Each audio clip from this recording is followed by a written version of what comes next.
Primeiro, número 1, direitos aduaneiros, 5%. Este é a primeira variável. Mas se direitos aduaneiros são 5%, a pergunta é, quem paga, no fim, esses direitos aduaneiros? Número 2, tem um IVA sobre a importação, 17%, que dá mais ou menos cerca de 6,5 meticais, para acrescentar. Quem paga este IVA à importação? Tem depois a chamada margem do distribuidor, que dá 7,75 meticais acrescidos. Quem paga esta margem do distribuidor? E vejam só, para além da margem, também tem o IVA sobre o distribuidor, 7,47 meticais. Quem paga este valor? E tem a famosa taxa que Sua Excelência, Sr. Ministro, hoje estava a falar dela muito simpaticamente. Taxa sobre os combustíveis, 7,71 meticais. Quem paga esta taxa? Agora, vejam só, o combustível, quando chega no porto, vai ser armazenado. Nesse armazenamento do combustível, há uma margem para as instalações. Quem paga essa margem? E vejam só, o armazenista também, há um IVA sobre o próprio armazenista do combustível, 7,65 meticais. Quem paga o IVA sobre o armazenista? Agora, acrescentando tudo isso, há uma margem ao retalhista, onde nós vamos buscar o combustível nas bombas, 5,25 meticais. Quem paga a margem ao retalhista? E vejam só, o retalhista também é sujeito ao IVA, que dá depois, no fim, 8,67 meticais. Este IVA sobre o retalhista, quem paga? Depois há uma outra coisa que chama de diferencial de transporte, que vai dar quase um metical. Quem paga o diferencial de transporte? Há outras margens também que são aplicadas, por exemplo, uma coisa interessante que chamam de acréscimos às margens dos operadores. Quem paga estes acréscimos?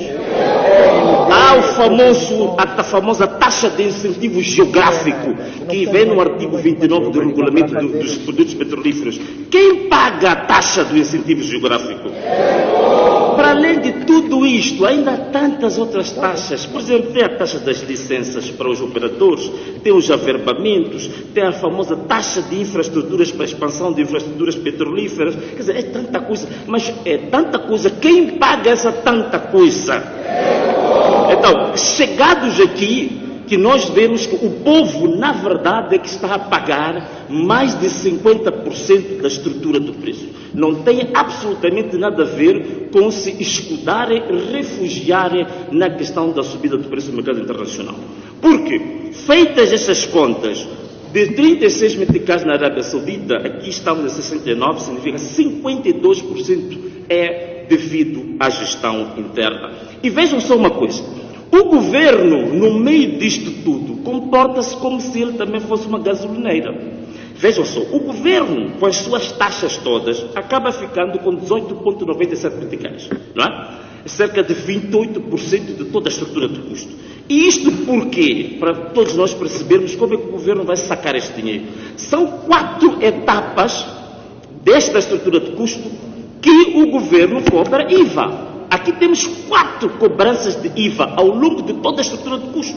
Temos o IVA para armazenista, o IVA no retalhista, temos os direitos aduaneiros, taxa de combustível, diferencial de transporte. Tudo isto é cobrança que o governo vai fazendo para ficar consigo. É daí que, em certa medida, o presidente da Associação Comercial da Beira tem toda a razão, quando diz que nenhum país pode desenvolver com o excesso de taxas e de impostos que tem esse país. E aqui foi comprovado isso, está totalmente comprovado.